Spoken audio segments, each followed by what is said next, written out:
मैं जब बैंक में ड्यूटी करता था, जॉब करता था जी तो कुछ एरिस्टोक्रेट महिलाएं आके हमारे बगल में बैठती थी जी। और पूछती थी कि भाई साहब आजकल के बच्चे तो माँ को माँ बोलने के लिए भी नहीं तैयार है, बताइए कितने शर्म। पिता को पिता बोलने के लिए भी नहीं तैयार है। जी जी।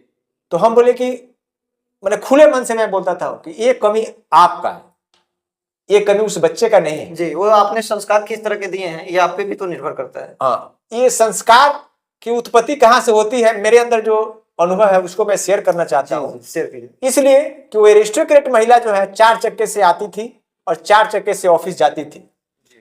वो जो बीच का पीरियड होता था वहां पर उनके घर में मेड सर्वेंट होता था, और मेड सर्वेंट देखिए वो दूध का जो बोतल होता है, वह जो निपल होता है, जी जी। एक माँ का ब्रेस्ट और दूध का निपल वो दोनों कभी इक्वल नहीं होता है। जी बिल्कुल नहीं, दोनों में जमीन आसमान का अंतर है। बिल्कुल। जो सुकोमल बच्चा माँ के स्तन से दूध पीना चाहिए, वह बच्चा जो है एक निपल से दूध पी रहा है और दूध को ठीक से वो टान भी नहीं पाता है। जी। और बताइए कि जो मेड सर्वेंट होती है, जिनको कुछ जगह लोग आया कहते हैं, कुछ जगह जी कहते हैं, वो अब बच्चे को पिलाती है, उनके पास कोई ममत्व तो नहीं होता है, उस बच्चे के प्रति कोई ममता नहीं। मतलब आपके कहने का ये मतलब हुआ कि जैसे कि डब्बे का दूध अगर पिलाएंगे बच्चों को तो उनके अंदर मातृत्व का भावना कैसे समझ में आएगा? आप समय नहीं देते हैं, आप ऑफिस में समय देते बिल्कुल, आप बच्चे के साथ समय नहीं बिताते हैं और फिर आप कहेंगे कि हमें कोई वैल्यू नहीं देते हैं। माँ को माँ बोलने के लिए, माँ को माँ नहीं बोलते हैं, पिता को पिता नहीं बोलते हैं, पिता नहीं समझते हैं। तो इसीलिए मैं अपने बेटियों बहनों से बार बार विनम्रता पूर्वक रिक्वेस्ट करता हूँ कि इस चीज को समझिए जी, और समझना पड़ेगा।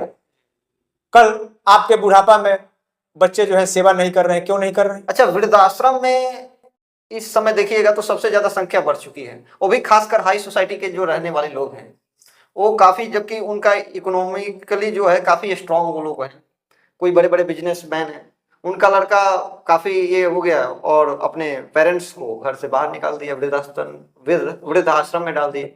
नहीं बताइए,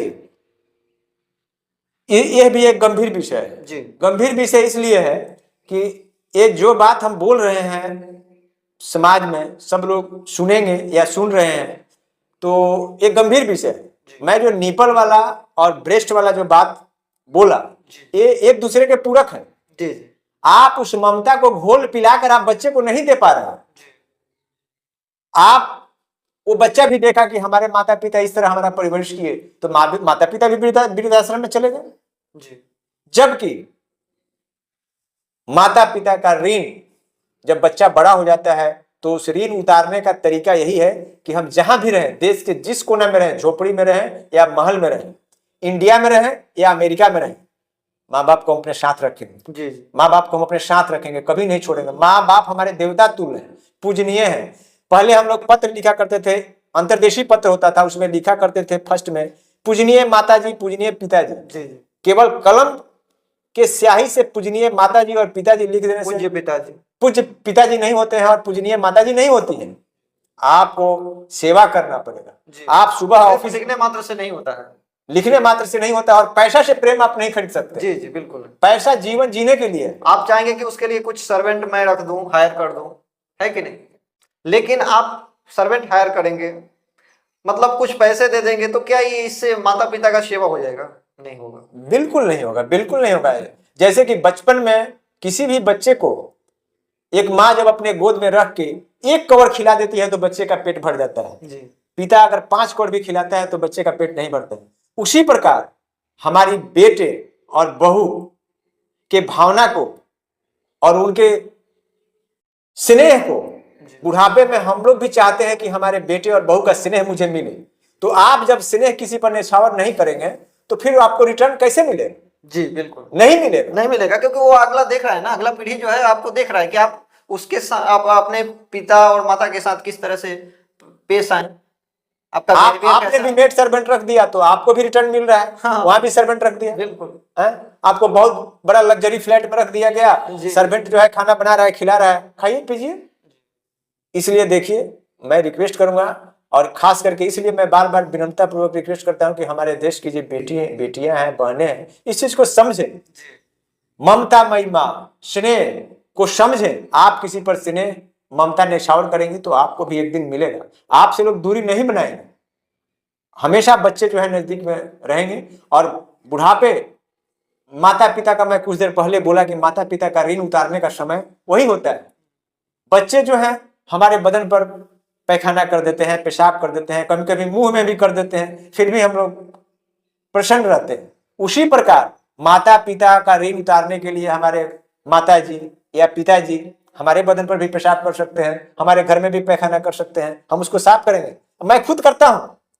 मैं जिस परिवार में पला बढ़ा, जिस गांव में पला बढ़ा, हमारे आस पड़ोस के किसी भी व्यक्ति से कोई जाकर पूछ सकता है, मेरा नाम सुरेश राय हुआ, सारण जिला हुआ, मैं तरवार ग्राम का वासी हूं।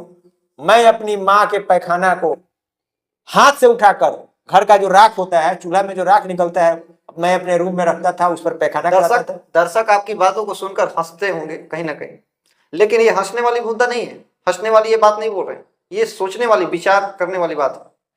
जरा सोचिए, आगे बोलिए, कंटिन्यू।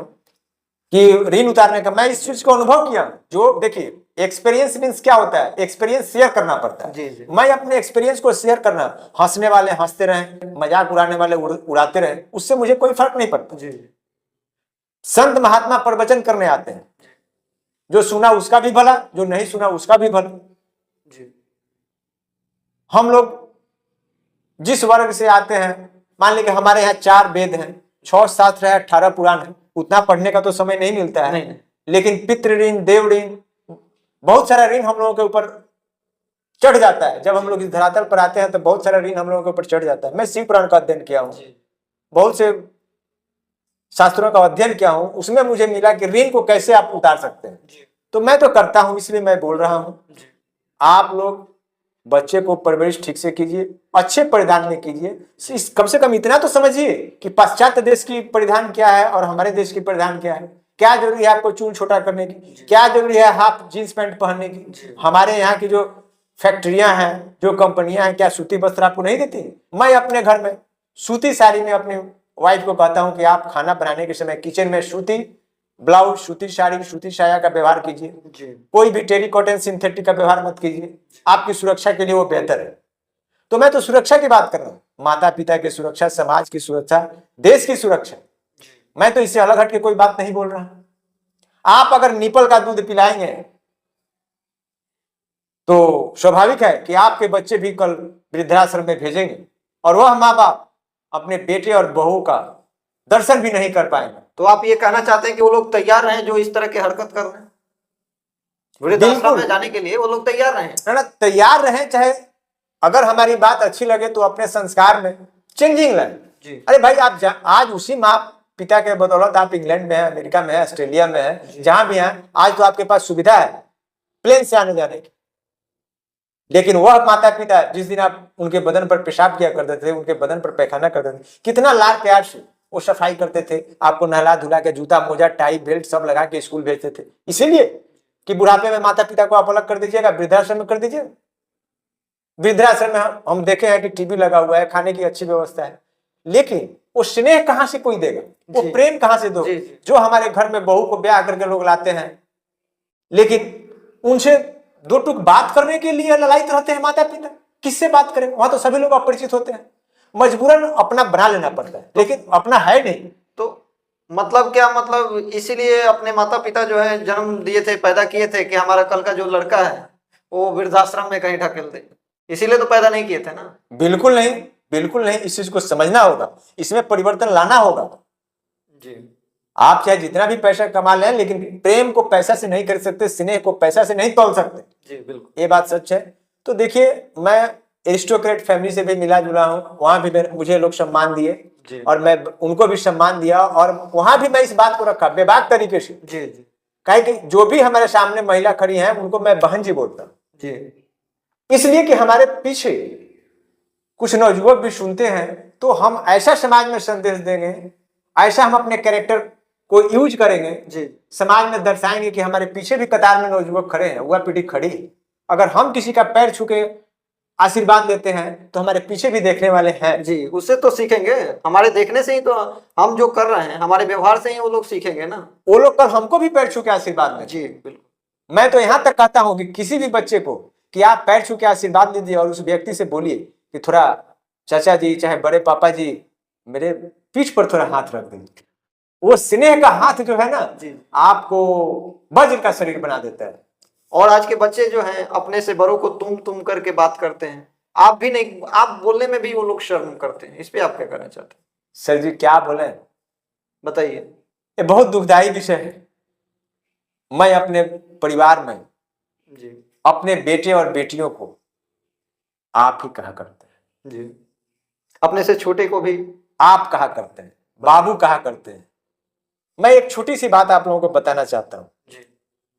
थोड़ा सा ध्यान से सुनिएगा। मेरे घर में एक नॉर्मल बच्चा है।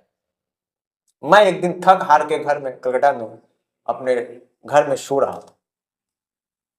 मेरी बेटियां जब रात को उठाती हैं भोजन करने के लिए तो लोग बोलती हैं कि पापा जी उठिए, भोजन तैयार हो गया, भोजन करके आप आराम कीजिए। कुछ दिन के बाद मैं देखा मेरा एबनॉर्मल बच्चा न कोई स्कूल गया, न किसी गुरुकुल में गया। एक दिन मुझे वो बोल रहा है पापा जी पापा जी पापा जी, तो मेरा आंख चट से खुल गया। बेटियां मुझे बार बार बुलाती है लेकिन नहीं खुलता, इसलिए कि मैं काफी थक हार के आता। जी जी होता मैं है। परिश्रम से अपने परिवार का प्रतिपाल किया। जी जी। तो जैसे वो बच्चा एबनॉर्मल बोला कि पापा जी मेरा आंख खुल गया, हम बोले कि भाई ये तो ना कोई स्कूल गया, ना कॉलेज गया, ना गुरुकुल में गया, ना समाज में भी घूमता नहीं है, जी जी। ये पापा जी बोलने के लिए कहां से सीख लिया? तो हम बोले कि देखिए हमारी बेटियां पापा जी कहा करती हैं तो ये सीख लिया। बिल्कुल। तो इसी को संस्कार कहते हैं। संस्कार का मतलब क्या होता है? शुद्धिकरण। जी। आप अपने आप में शुद्धिकरण लाइए, या माता पिता का सेवा करके लाइए, अच्छे परिधान में आप आइए समाज में, जी जी। आपको सम्मान अवश्य मिलेगा। सुरक्षा की कोई चिंता नहीं करनी है। हमारे देश के लोग उतना भ्रष्ट नहीं है, लेकिन भ्रष्ट बनाए जाते हैं। बिल्कुल। आपकी वाणी से भ्रष्ट बनता है कोई नौजुवक इंसान, आपके परिधान से कोई इंसान भ्रष्ट बनता है। मैं दावे के साथ कहता हूं, इस पर कोई मुझे डिस्कस करना चाहे तो आकर डिस्कस कर सकता है, मैं उनको आमंत्रण कर रहा हूं। आप भ्रष्टाचार बनाते हैं हमारे देशवासियों को, आप गुंडा तैयार करते हैं। मजबूरन कोई नौजुवक जो है अपने हाथ में राइफल उठाता है, जी जी। किसी का शौक नहीं है उठाने का, लेकिन आप हमारे समाज को भ्रष्ट मत बनाइए। अच्छे वातावरण में रहने के लिए अच्छा वातावरण हम सबको अपनाना पड़ेगा। हमारे घर में बेटियां सब कभी भी जींस का पैंट टी शर्ट नहीं पहनती, जी। वो लोग स्वयं कहती है कि नहीं मैं सलवार सूट में। आज भी देखिए मैं हाथ जोड़कर अपनी बेटियों और बहनों से कहना चाहूंगा कि आज भी हमारी बेटियां जो है बदन पे दुपट्टा, कलकत्ता यूनिवर्सिटी से वो लोग ग्रेजुएशन की है लेकिन दुपट्टा लेकर जाती है कॉलेज में। आज भी वो लोग कहीं भी जाती है बाहर में तो सर यहाँ पर कंधा पर दुपट्टा होता है। कलकत्ता से आज भी हमारे टोला में गांव में लोग आए तो लोग देख रहे थे कि आज भी अच्छे परिधान में, भारतीय परिधान में और बदन पर दुपट्टा। आज हमारे स्कूल कॉलेज यूनिवर्सिटी की बेटियां टी शर्ट जींस पैंट में जा रही हैं, बोले कि इसमें हम ज्यादा सुरक्षित हैं। कोई सुरक्षा नहीं है, कोई सुरक्षा नहीं है। मैं दावे के साथ कहता हूं अगर आपका ब्रेन सुरक्षित नहीं है, आपका दिल सुरक्षित नहीं है तो आप सुरक्षित नहीं है। बिल्कुल नहीं। लेकिन हमारे भारतीय परिधान में हमारी बेटियां बहनें अगर उनका दिल दिमाग सुरक्षित है तो हर जगह सुरक्षित है, मैं दावे के साथ कहता हूं। तो इस चीज को जैसे कि हमारे पश्चिमी संस्कृति को कैसे हटाया जाए, पूरा जड़ से खत्म किया जाए, इसके लिए सरकार को भी कुछ ठोस कदम उठाना चाहिए। देखिए सरकारी व्यवस्था जो है, सरकार तो हमारे ही कोई भाई हैं, हमारी ही बहनें हैं जी। जो सरकार में बैठे लोग हैं, जो पदासीन हैं, हम लोग अपने हाथों से उनको वोट देकर मतदान के द्वारा उनको भेजते हैं। वो किसी भी राज्य का मुख्यमंत्री बनते हैं, किसी भी देश का प्रधानमंत्री बनते हो तो हमारे ही भाई, हमारे ही बहन। आज देखिए आज हमारे वर्तमान देश के जो प्रधानमंत्री जी हैं जी, लाल किले के प्राचीर से बार बार वो रिक्वेस्ट करते हैं, विनती करते हैं कि आप लोग भारतीय सभ्यता और संस्कृति को अपनाइए। बच्चे उतने ही पैदा कीजिए जितना आप परवरिश कर पाए। आप अनावश्यक रूप से बिना सोचे समझे पॉपुलेशन को बढ़ा देंगे, देश पर बोझ बनेगा। जी जी बिल्कुल बने। तो आप मान लीजिए कि सरकारें तो कहती हैं कि मैं 1 लाल कार्ड बनाता हूं तब तक 10 लाल कार्ड तैयार हो जाता है।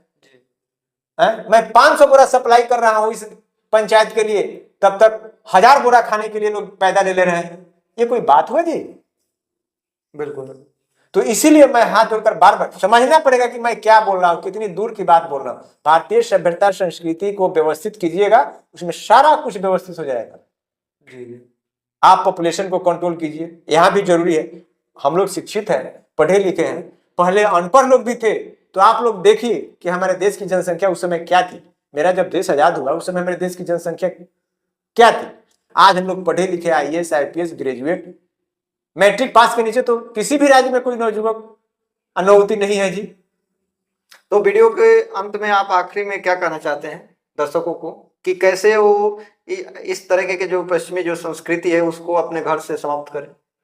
कुछ हो तो आपके पास टिप्स कुछ बता दीजिए। जी सर, इसमें मैं उदाहरण दूंगा। रजिया सुल्तान का भी परिधान आप लोग देखे होंगे, चित्र के माध्यम से देखे होंगे, हिस्ट्री में देखे होंगे। झांसी की रानी लक्ष्मीबाई, बहुत सी महिलाएं, बहुत सी वीरांगनाएं राजतंत्र में भी थी लोग, लेकिन उनके भी परिधान में कोई बदलाव नहीं हुआ। इसलिए मैं अंत में यही कहूंगा कि शिक्षा और ज्ञान के डिफरेंट को समझते हुए समाज को एक स्वच्छ वातावरण आप लोग दीजिए और उसमें हम लोग सभी आदमी सहभागी बने। और एक चीज मैं यहां पर कहना चाहूंगा, कभी कभी हम लोग बेटे और बेटियों से बहुत मर्माहत हो जाते हैं। मैं खुद, जो हमारी बहन है उनको मैं बहन जी कहता हूँ, जो हमारे भाई के लायक है उनको मैं भैया जी कहता हूँ, जो हमारे अंकल हैं उनको मैं अंकल जी कहता हूँ। मैं अपने बेटे बेटियों को भी समझाता हूँ, अंकल नहीं अंकल जी बोला कीजिए, दादा नहीं दादाजी बोला कीजिए। जी जी, तो इस पर आप विशेष जोर दीजिए जी, हमारी व्यवस्था ऑटोमेटिक सुधर जाएगी। जी। आजकल के बच्चे जी शब्द लगाते ही नहीं है, जबकि हमारी पुरानी परंपरा है जी शब्द बहुत मूल्य रखता है। कोई भी बेटियां जो है किसी को भाई कहने के लिए तैयार नहीं है, बताइए। कोई भी बहनें जो है किसी को भाई कहने, अरे एक संबंध सूचक शब्द है जी। आप लोग नाउन पढ़े हैं, प्रोनाउन पढ़े हैं, सब लोग सब कुछ पढ़े हैं, लेकिन उसको जीवन में उतारिए। वो किस लिए आप पढ़े? भैया को भैया जी कहा कीजिए, मार्केट में कीजिए, मॉल में कीजिए, समाज में कीजिए। वो भैया जी कहने से ही आपकी सुरक्षा निहित हो जाएगी। सुरक्षा के लिए मैं बार बार कहता हूं कि कोई चिंता करने की आवश्यकता नहीं है। अंकल जी बोलिए, सर जी बोलिए, संबंध सूचक शब्द का आप सिरोधार्य कीजिए, ऑटोमेटिक सारी व्यवस्था ठीक हो जाएगी। तो हमारे साथ अभी सुरेश राय जी थे जो काफी विवाकी तरीके से इस पश्चिमी देश की जो संस्कृति है उसको इन्होंने बताया। फिलहाल कहीं आपके घर में भी पश्चिमी देशों की जो संस्कृति है वो कहीं प्रवेश तो नहीं की गई है? अगर कर गई है तो कमेंट बॉक्स में लिखना ना भूलें।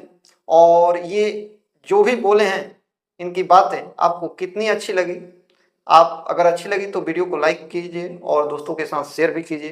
फिलहाल आप देख रहे हैं जनता जागृति न्यूज। देखने के लिए धन्यवाद। जय हिंद, जय भारत।